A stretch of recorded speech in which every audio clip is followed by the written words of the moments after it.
This game feels huge. It actually feels like it could be a defining fixture of the season. Arsenal host Aston Villa, helping me decipher exactly what is going to happen in this huge fixture.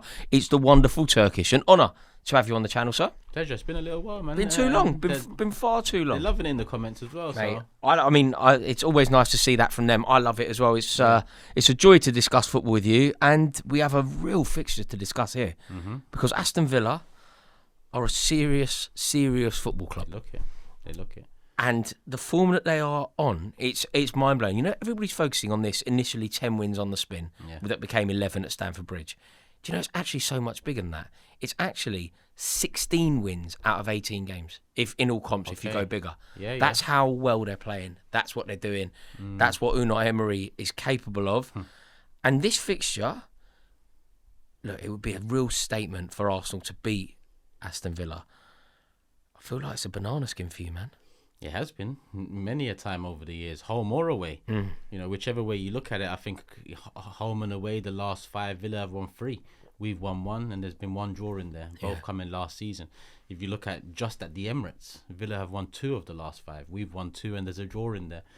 So, you know, in terms of bogey teams, this is it. You know, over the years, people have looked at Brighton as a potential bogey team, or a couple others. Aston Villa, well and truly, have been. And Unai Emery, I think, is a bogey manager. He's a great manager. For Mikel, maybe that's where to start, because on one side, you know, taking my emotion out of this game, you know, the job Emery's doing is admirable. You know, last time out with us, it didn't end in the best of ways, and his reputation in England didn't seem to, you know, match up to his experience, what he's actually achieved in the game. So it was always nice to see him come back and rebuild that name of his, because he is a top manager. But to see what he's producing this season, in a season where I and many others expected a little fall off, and it started with a fall off, no goals in the first 4 games, a 1-1 draw to Sunderland in the 5th game. It looked like it was the season that Emery's gonna collapse, right? Since then, like you said, 16 wins in 18, 11 wins on the trot, 5 wins away from home back to back. They've beaten Chelsea at the Bridge. They've beaten Tottenham away from home. They've beaten Arsenal at home. They've beaten Man City at home. Man United. It's everyone around them that they need to be beaten. They're beaten, hence why they deserve to be where they are. And you know, another thing to just emphasise quite how brilliant they are. Clubs like Aston Villa, and when I say clubs like Aston Villa, I don't necessarily mean the stature of the club. I just mean where they are. They're recently promoted. They've got into Europe. Clubs like that often struggle marrying up European football with a domestic campaign. As soon as Nottingham Forest got into Europe, as soon as Wolverhampton Wanderers got into Europe, their domestic form suffered. Aston Villa have won every single game that they have played off the back of playing in Europe. Like, they've played 6 games in Europe. Every single time they have played a domestic fixture off the back of those fixtures, they have won that fixture. Like, something that I thought might hinder Villa's potential of winning a title would be marrying up Thursdays and Sundays. It does many a team. Newcastle fell victim to that. Exactly. But then I look up the stat. I had a look. I was like, let's see how serious Villa are. Played 6-1-6. He is. Emery's a master of that Thursday football. Yeah. You know, he is. I mean, if you look at that competition and you put a manager aside, that he is the one for that competition. His reputation and his record speaks for itself. I mean, I look at Aston Villa as probably the favourites. Yeah. Well, I often decide who's going to win a football match with regard to the manager. How can what manager do I rate higher? And ultimately, that will probably determine. It will certainly have a significant factor in determining who I believe will win a game. So you know when Chelsea got beat by Villa the other day. There's no surprise. Like, of course, Unai Emery beat Enzo Maresca. It would be like, you can't be shocked that Chelsea lost that game. It would be like being shocked that Jake Paul lost to AJ. Like, there's no shock. It's like, we're not that far. One is a skilled master of his craft. One is a bit of a pretender. Bit of a modern day pretender. Look, obviously the drop off. It's an extreme example. Obviously, Enzo Maresca has done more in his field than Jake Paul has in his field. But what I'm using it as almost a facetious example to demonstrate there's no shock that Maresca lost to Emery, because Emery is a master. No, and that's part of what I haven't understood about Unai Emery's reputation. You know, he's often looked at as a manager that has underachieved, but when you look at his record and what he's produced, yes, when he's taken that step up to a PSG and Arsenal, it hasn't quite worked out.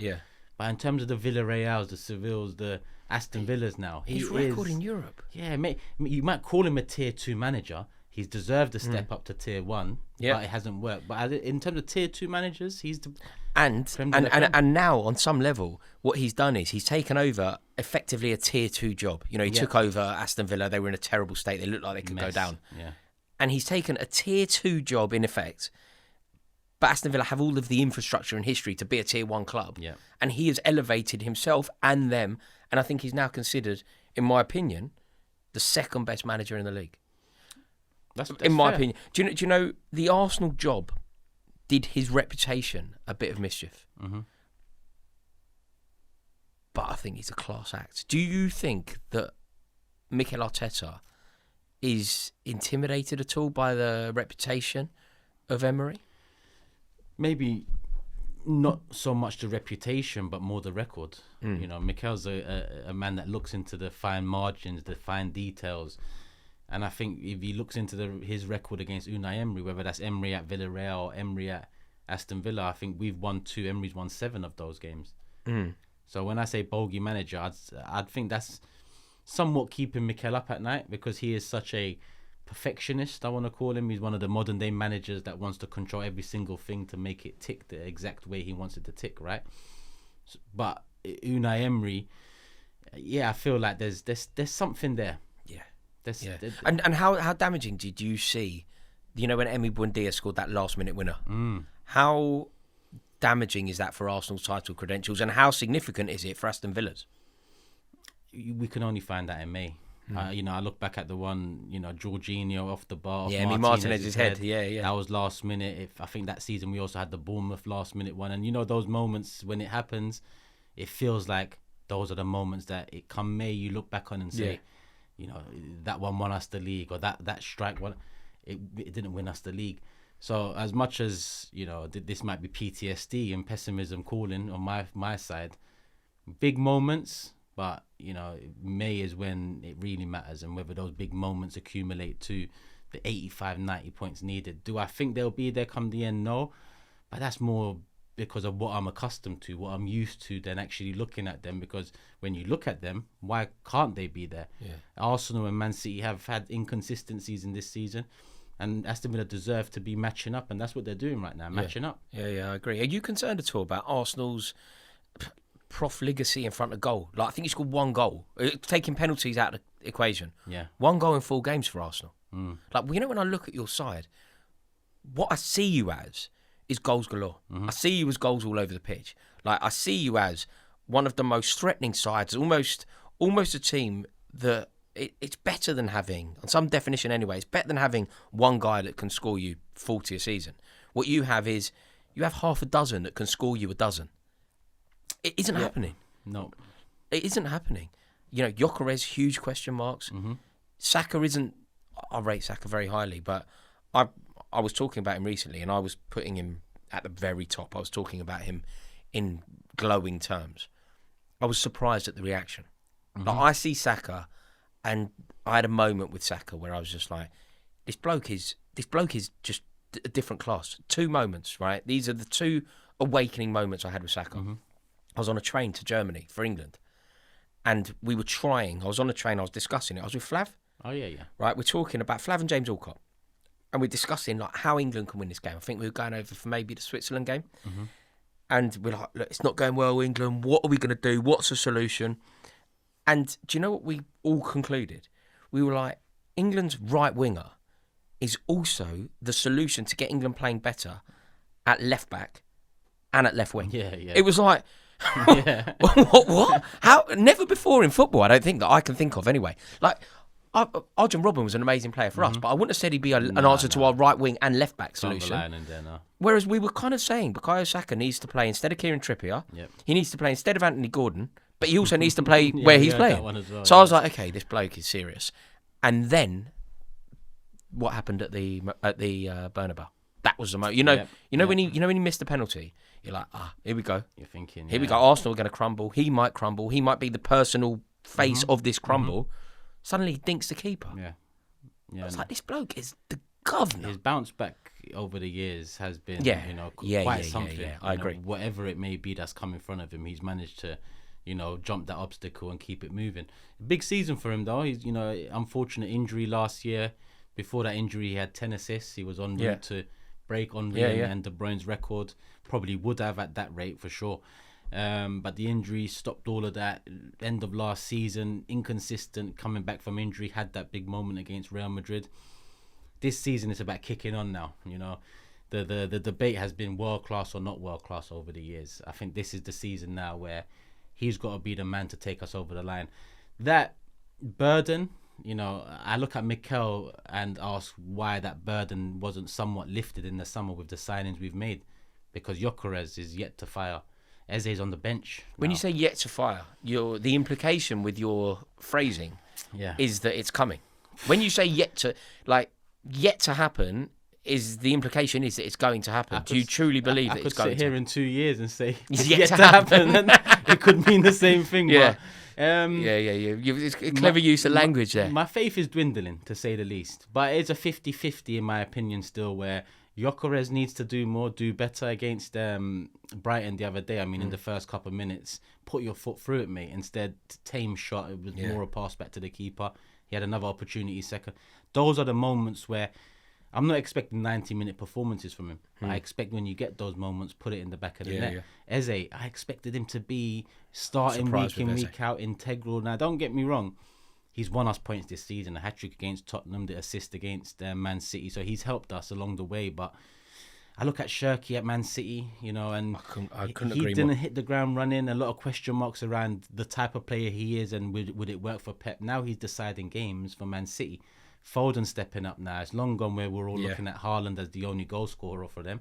It's funny that, early part of the season we was all Haaland top scorer for City, own goals, second top scorer. Yeah. Now we've got a few own goals of ourselves. I think Shirky's got the most assists in the league now. He does. Just 30 million signing, somewhat a maverick, a beautiful footballer on his day. My favourite kind of footballer. Exactly. Him and Ndai, I think, are the best footballers in the league when you talk about the beautiful game. Yeah. So I look at that and think, Eze, you was in this league. You was deserving of that next step up. Whereas with Shirky, there was question marks around his character, attitude, so on. So why isn't it working for us? Mikel he's built a solid unit, a great squad, but has failed to make the attack tick. He's had 2 6-month periods in the 6 years he's had at Arsenal. The 6 months to start 22-23 season, where Jesus comes in, Zinchenko left back. We are playing some beautiful, fluid football. Odegaard's best year in front of goal. Saka, Martinelli, one-on-one dribbles, best in the league, right? Jesus even the start of the season, well, that tailed off. And then the second half of the 23-24 season, off the back of Dubai, Kai Havertz goes up top. And our attack is just free-flowing, scoring.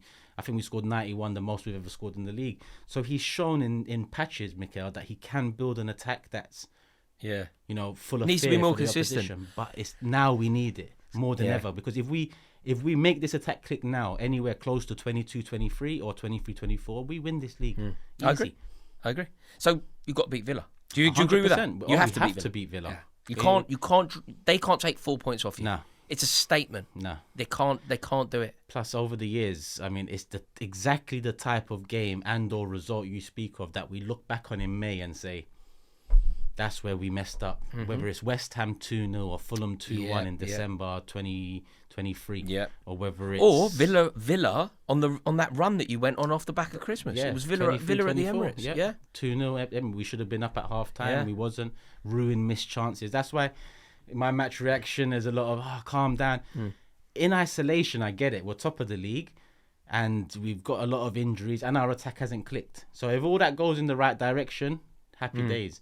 But PTSD in me looks back at previous years, and there's similar traits that we've looked back on and said that's where we went wrong. And a lot of that is on Mikel being a bit braver in attack. I think a lot of the time we take the lead and sit back, and when you've got that fear factor of we can't even have a shot on goal against them, that's fine. But when you lose a bit of that fear factor, Gabriel's out a little while, you cannot be controlling games in the same demeanour. Teams are more... So what needs to happen, though? Because I feel like you have to win this game. You're not scoring. Emery is in this purple patch that is just sort of blowing minds. Like, it's surprising a lot of people. I've always backed Emery. It's one of the very few predictions that I've got right. I've always thought he was top class. But people are surprised by this run that they're on. And I'm surprised to a degree. It's getting to the stage now, though, where they've beaten you already. I've watched Emery win a game. Like the way that they beat us, I don't think you will find an example. I don't think you'll find an example across this whole season where the victory so clearly belongs to the manager. Like, when Half-time, yesterday, whenever it was, a couple of days ago, when we saw Forest get beat by City. Shirky. It was Shirky, right? It wasn't Guardiola. Guardiola deserves so much credit, but it wasn't Guardiola. It was Shirky's assist, Shirky's unbelievable strike. They win the game. Emery beat us. Emery, on 60 minutes, watched Chelsea totally dominate. Like, Villa had an XG of 0 in the first half, right? Yeah. He watched it and he didn't panic. The second half kicks off and much the same. He doesn't panic and he goes, right, now watch this. I'm going to deploy my players in the perfect way. I'm going to make a tactical tweak. Yep. Ollie Watkins comes out and goes, Agizer's genius. Yeah. And they win the game. How does Arteta combat that sort of diligent, meticulous brilliance?